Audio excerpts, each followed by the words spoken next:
What we're looking at here is an addition to the fleet, or a replacement really. I sold my Chromag Root Down BA, this is a 29, which was set up as a 27.5 plus bike about a year and a half ago. It took me a while to come to my senses and put another hardtail back in the fleet. This is a Chromag Doctahawk. Key specs here, 4130 chromo steel. It's got a 62-degree head angle. Hopefully the image here is catching, the view here is catching just the silliness of that head angle. It's a 62.5 as published head angle, 76.5-degree seat angle, but in this configuration, as you're looking at it now, I'm running it as a 29. I am about to put a 27, run it mullet style, put a 27 wheel on the back, which is how I bought it from Chromag. And in that particular setup, it'll slacken out the head angle ever so slightly. So I'll be somewhere between 62.5 and 62. Bottom bracket will come down a touch. Again, I'm not doing this as a 27.5 plus, which would keep the effective diameter close. So that's probably the key spec. I am running this right now. Like I said, full 29. My preferred settings, I've had 4 rides on the bike now. Preferred settings are 20, it's a Chromag BA30 in the front. I've got a donor wheel. I parted this together with some parts off my Ripley V4 for the time being while I wait for Worldwide Cyclery to finish fulfilling my order for the bits and pieces I needed to finish this bike. So my donor rear wheel is on there with I've got a mixed drivetrain setup with the SRAM Dub GX crankset with a 30 tooth front. I like a 32 oval. This bike will take a 32 oval. It's basically a 34 tooth max is what round is what it'll take. And then on the rear, I've got a XT drivetrain 1146 cassette on a 29 wheel with a Trail 2 Enduro, Industry 9 Trail 270 rear wheel with a Hydra hub and their system spokes, so they're pillar spokes. And take a good look, because the next time I get at this bike, I just took delivery of a rear tire, so I'm going to be putting the rear wheel that I got from Chromag on this, which is a BA30 as a 27.5, 30 millimeter internal, and I'll be throwing a Maxxis DHF 27.5 by 2.6 on the back and taking the pressure down a bit. I'm running 27 in the rear, 27 psi in the rear, 25 in the front. That seems to be my dialed in pressure. Oops, I did forget that I had slowed this down a little bit for today's ride. We were just getting over some rocks and roots and things were drying out. And then I'll be dropping the rear tire pressure down quite a bit when I run the 27.5 by 2.6. This here is a Minion DHR. It's a 2.4. Pretty sure I'm running a 2.4 here. Where are you? Yeah, 2.4. Okay. One-up bar and stem combo. That's with the preloader, which is awesome. It's where I would go from now on. I got a SRAM Dub bottom bracket. I've got a Cane Creek 40 series headset. 203 front rotor, 180 rear rotor. I'm running SRAM Code RSCs. I have to tell you, I've always been a bit of a Shimano fan. I have run SRAM Guide RSCs and RSs on a couple of bikes, but the modulation right out of the box on these is pretty spectacular, and I'm stoked. I'm finding it to be they're pretty good. Maybe finishing touches here. I run HT T1 pedals. These are from another, I forget whether these came off my Yeti or came off my Evil. And then a King tie cage that's traveled from bike to bike. Love these things, and it just it kind of goes with the look of the bike. Speaking of the look of the bike, do some pans here and see if I can get some photos that we can do some Ken Burns effect stuff with.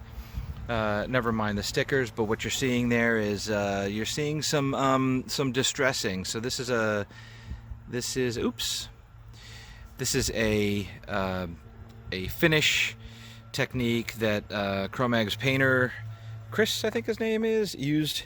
He was experimenting with it. It's basically chemically rusts the frame, and then it hits it with clear. Also did some distressing of another kind, like maybe hitting it with a wire brush. Probably, I don't know whether that's on purpose or as part of the welding process, but there's some cleanup. And anyway, it's a unique look. I like it. I couldn't have imagined this kind of treatment.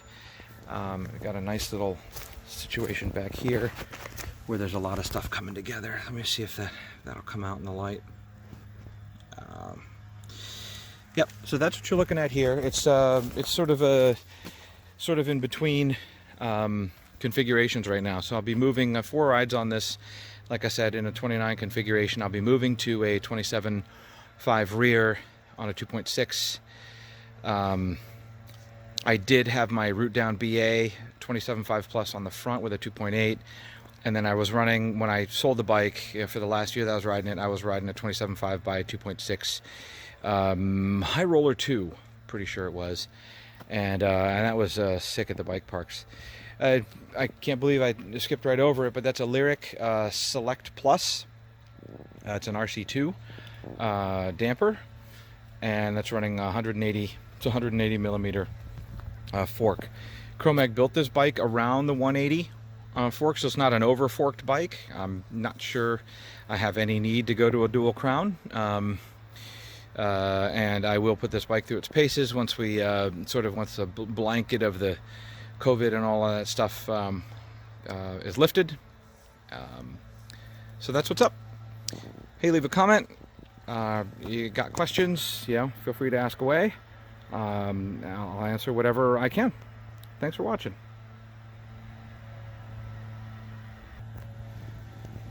So this will splice in terms of descending and climbing ability. Descending ability, you can read a lot about how these aggressive geo hardtails sort of do their thing. I'm not too fussed about that. You can find a lot. What you can't find a lot of information about is how a bike like this is actually going to climb. You got a tall front end with a 180, floppy front end with a 62-degree head angle, 62.5, anyway, somewhere in there, and depending on your configuration. But I got a little clip that I took today here. These are the Middlesex trails in Middletown, Connecticut. And this is just big slabby, I think it's granite, big slabby rocks. We descended, and then I turned around and I was just sort of speculating whether or not, what kind of grip, what kind of body position, whether the bike was capable of making the climb. And as you can see from here, it was one and done. First attempt, maybe I was lucky. So first attempt, managed to get up, and then turned around and then descended back to resume the ride. So I can say that I do need a little bit of body English to get the steeper it gets. This is sort of typical of any kind of bike. You find your balance points and where you get the most traction. I found that I needed to get quite a bit forward. The steeper it got, maybe more forward than I had originally, than maybe I would on some other bikes. And I don't know what to make of it yet. It's not a problem, it's just how I ride this bike. The front end is long. I got a 476 millimeter reach on this Doctahawk. It's a medium large. I'm 5'11". I'm right on the cusp. I did talk with the guys at Chromag about whether I needed to be on a large, which is a 501 reach. My Yeti SB150 is a 480 reach. This one I put a 40 millimeter stem on, but my Yeti's got a 50. No, the other way around. I've got a 50 on this, and my Yeti's got a 40. So more or less feels the same. My Yeti's running the 170 Fox 36. So I wasn't trying to dial in the same feel, but I wanted to be in the same ballpark in terms of what that front center and what that cockpit felt like.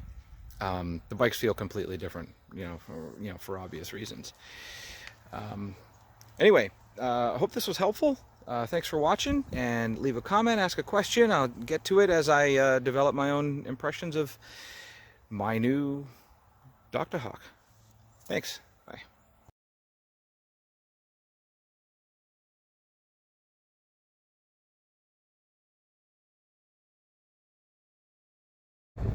All right, just an addendum here. Got half a dozen rides on this thing now, and used the ShockWiz today to do some tuning. There's the Cork ShockWiz tool. Got the settings dialed in. I am 210 pounds with gear, fully loaded. I use a hip pack and I carry a water bottle. So the setup right now for this is 19 front, 19 pounds in the front. I'm running 20 psi in the rear. I've got 85 psi in the fork. And let's see, what else I got going on here? Compression is 13 out from fully closed, and then rebound is -11. So I was pretty close on rebound, but I was pretty far off. I was 6 clicks off. Did them in two click increments, and the ShockWiz came around and told me, keep taking it out, keep taking it out. And I'm gonna do another run tomorrow, do another run and see what's going on, because it also, I kind of did this backwards. It was also telling me 2 out of like the 4 times I needed to get the air pressure dialed. And if you know anything about suspension tuning or the guidance that comes from suspension tuners, it's that you should be getting your spring rate right first, whether that's coil or air, and then dial back from there. Because I was in a window, I hope this is a good rationale, because I was in a good window where I was running 88 and now I've dropped it down to 85. Let's see what happens. I just need to remember to bring a shock pump with me tomorrow so I can make some on-the-fly adjustments if it calls for more or less air from there. That's it.